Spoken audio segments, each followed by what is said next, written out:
Olá, meus queridos, a paz do Senhor Jesus. Já deixa o seu joinha aí, confere se você está inscrito aqui no canal e já vamos lá para o nosso assunto. Vamos lá.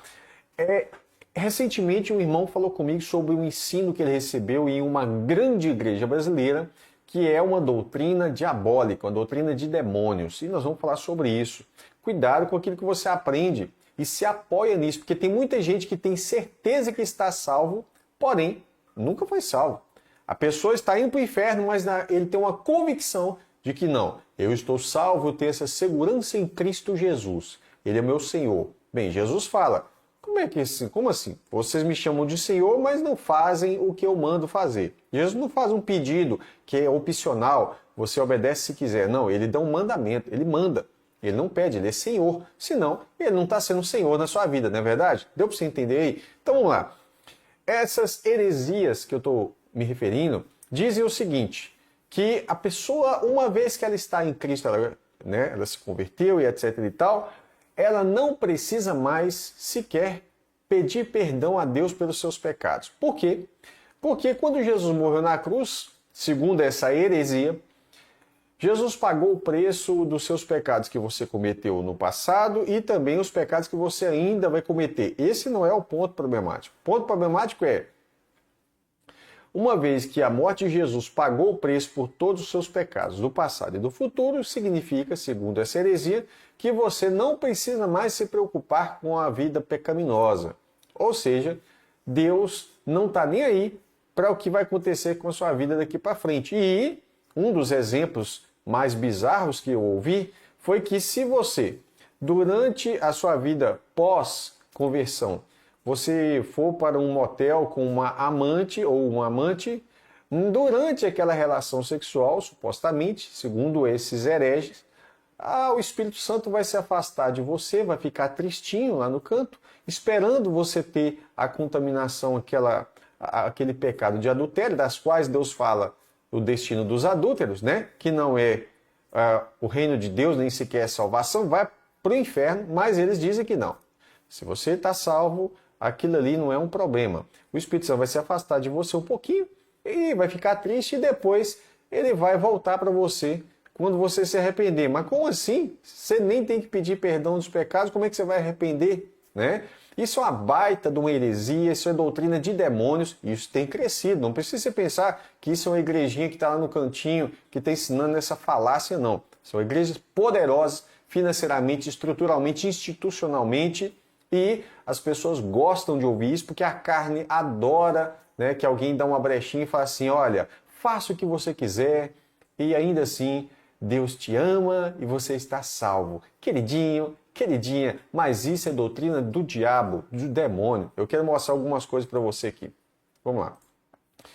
Já que essas pessoas não gostam de ler a Bíblia, só fica lendo algumas revistinhas da instituição que não tem nada de Bíblia, então vamos lá, ser bem breve, né? Já que você não gosta de ler Bíblia, vamos ler alguns trechinhos. João 14, Jesus fala assim, verso 21.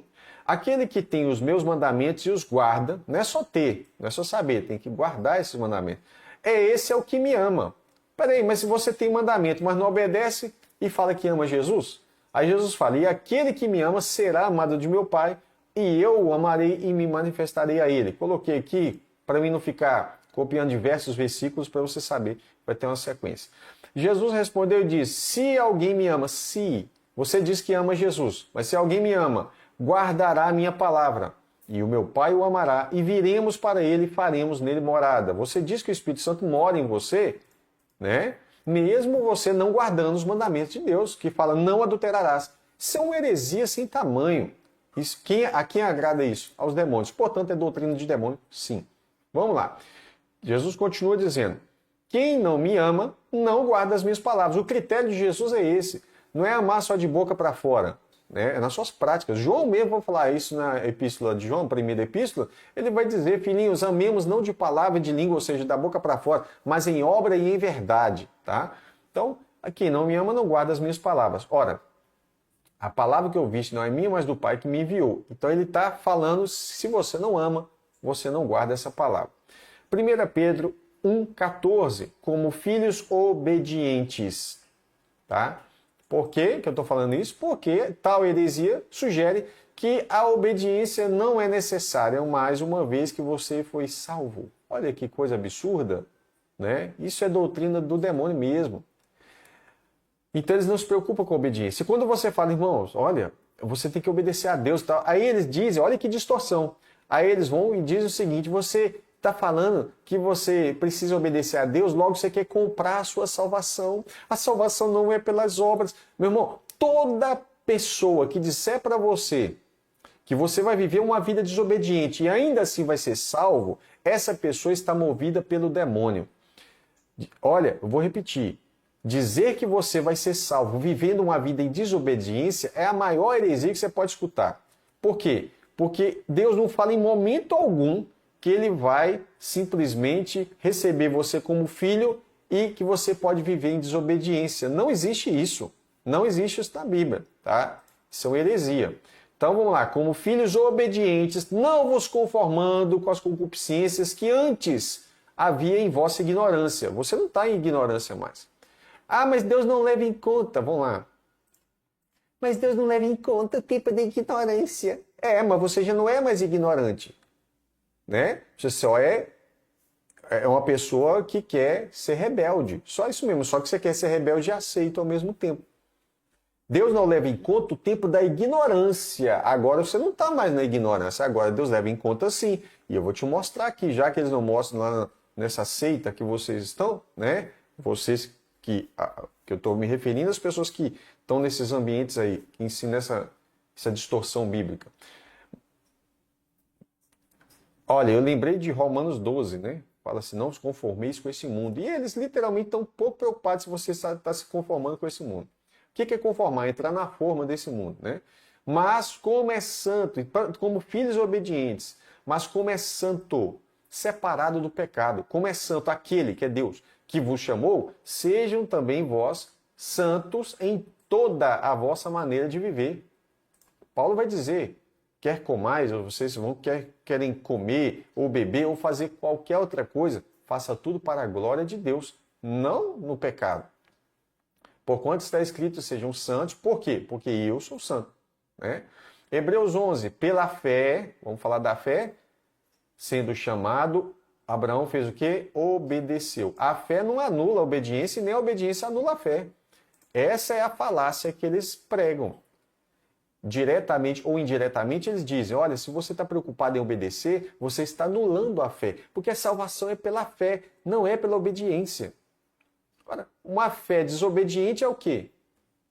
Tiago fala o seguinte, olha, você crê que existe um só Deus? Faz bem, você não faz mal. Mas os demônios também creem. Então qual que é a diferença sua para os demônios? Nenhuma. Os demônios não obedecem a Deus. Esse é o ponto crucial do Evangelho. Arrependei-vos. E arrependimento, que arrependimento é esse que volta a praticar tudo de novo com a consciência limpinha, né? Então, vou colocar aqui, ó, esse versículo de Hebreus. E sendo ele, Jesus, consumado, veio a ser a causa da eterna salvação para todos. Ponto. Não, para todos os que lhe obedecem. A obediência é o critério principal dessa eterna salvação. Ele não veio a ser a causa de eterna salvação para todos que desobedecem, porque é isso que eles pregam. Isso aí, você está vendo que é uma doutrina de demônio? Aqui está a doutrina certa. Jesus é sim a causa da eterna salvação para todos que lhe obedecem. Do contrário, não tem salvação. Não tem salvação para uma pessoa que vive uma vida de desobediência, sem arrependimento, sem confissão de pecados. Inclusive, eles dizem que não precisa confessar os pecados ao Senhor. E que loucura isso, né? Que loucura! Que loucura! Então vamos lá. Vou pegar um trecho rapidinho. 2 Pedro, capítulo 2. E houve também entre o povo os falsos profetas, como entre vós também haverá falsos doutores, mestres, teólogos e aí vai, que introduzirão encobertamente, sabe o que é encobertamente? Debaixo dos panos. Você nem percebe aquela heresia, tá? Introduzirão encobertamente heresias de perdição e negarão o Senhor que os resgatou, trazendo sobre si mesmos repentina destruição. E muitos seguirão as suas dissoluções, pelas quais será blasfemado o caminho da verdade. Porque as pessoas vão dizer, lá, esses são os crentes, lá, estão fazendo isso e aquilo. E por avareza, farão de vós negócios com palavras fingidas. Sabe o que eles querem? Eles querem simplesmente atrair principalmente o público rico.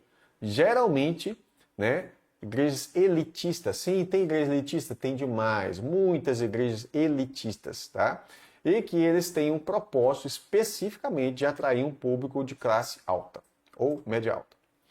Por avareza farão um negócio de vós sobre as quais já de largo tempo não será tardia a sentença e sua perdição não dormita. Pulamos para o verso 15. Os quais, deixando o caminho reto, sim, abandonaram o caminho direito, erraram seguindo o caminho de Balaão, que amou o prêmio da injustiça, o pagamento. 19. Prometendo-lhes liberdade, é isso que eles prometem para o seu público, sendo eles mesmos servos ou escravos da corrupção. Porque de quem alguém é vencido, tal se faz também servo. Ou seja, eles foram vencidos pelo pecado e agora eles prometem uma liberdade que eles não têm em Cristo Jesus, usando supostamente Cristo, né?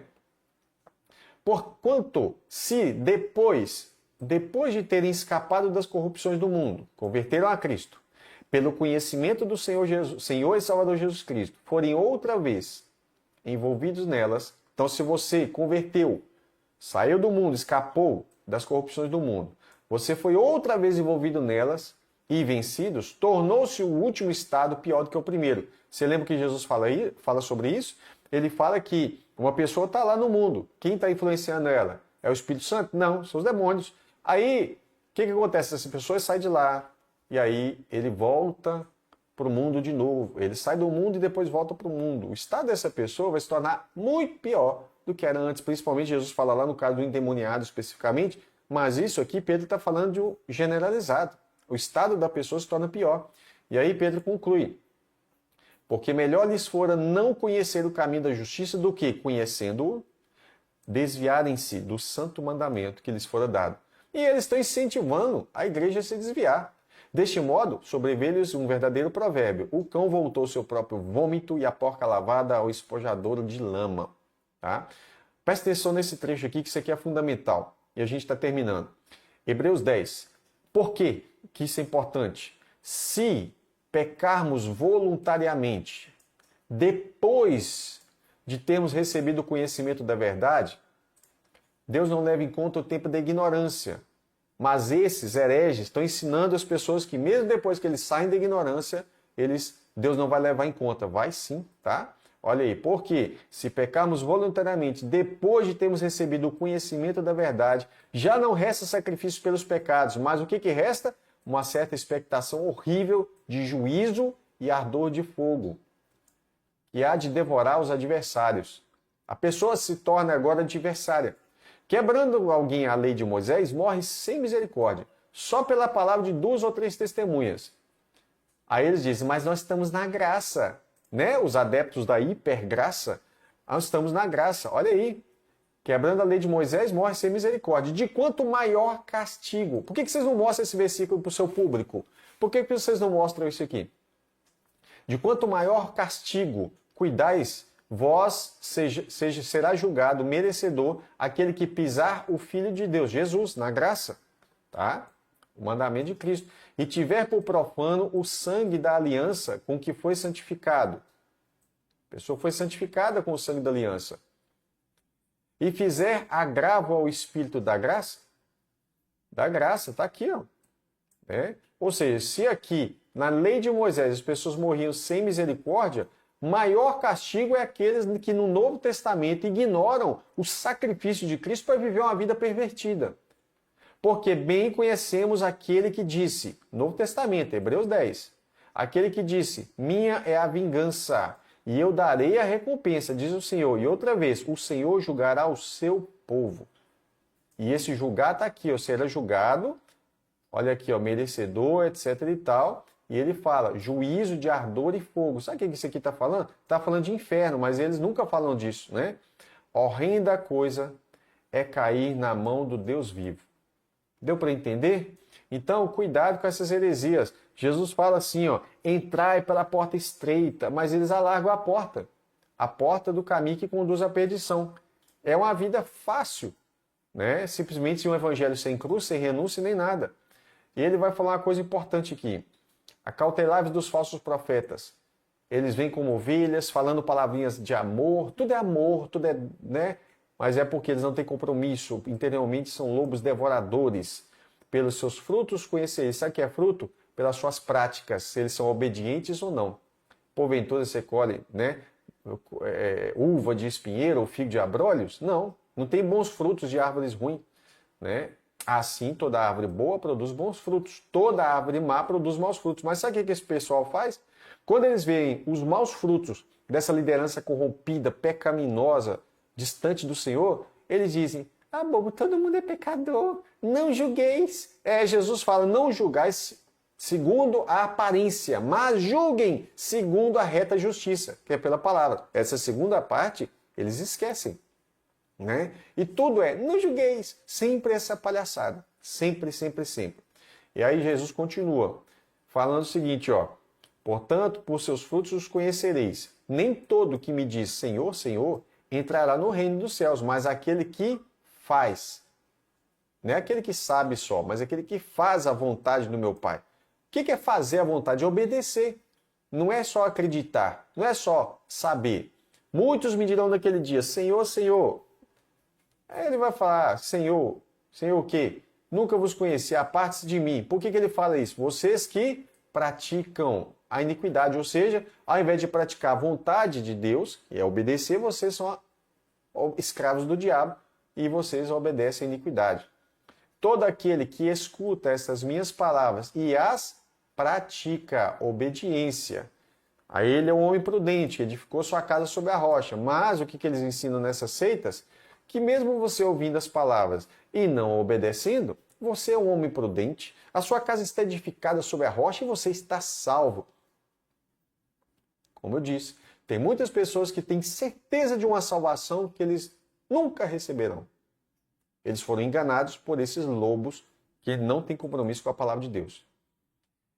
E aí ele vai falar o seguinte, ó: e aquele que ouve essas minhas palavras e não as cumpre, não obedece, ou seja, eles não praticam, homem insensato, edificou sua casa sobre a areia. Sabe qual é a areia? A areia dessas instituições malignas, tá? Desceu a chuva, correu rios, assopraram ventos, a casa caiu, foi grande a sua queda. Eu não esperava isso, tá? Então, guarda isso aqui, ó. Vou deixar de novo o versículo. Jesus, sendo ele consumado, veio a ser a causa da eterna salvação para todos os que lhe obedecem. Hebreus capítulo 5, verso 9. Se você entendeu, eu acredito que você entendeu, porque eu acho que é muito difícil você ter visto esse vídeo até aqui e não entendido essa mensagem. Não existe pessoas que vão ser salvas vivendo uma vida desobediente. Isso não está na Bíblia. E aqui tem um dos versos que eu poderia apresentar para você, que vai ser bem claro. Jesus é a causa da eterna salvação para aqueles que lhe obedecem. Do contrário, eles vão para o inferno pensando que estão salvos. Esse é o Evangelho. Essa é a porta estreita, onde tem renúncia e onde tem cruz. Do contrário, não é o Evangelho de Jesus, é o Evangelho, entre aspas, é o Evangelho da serpente. Tá ok? Muito obrigado por estar conosco até aqui. Compartilhe esse vídeo e que Deus te abençoe. Ore por nós e até a próxima oportunidade, se Deus quiser, tá? Fica com Deus.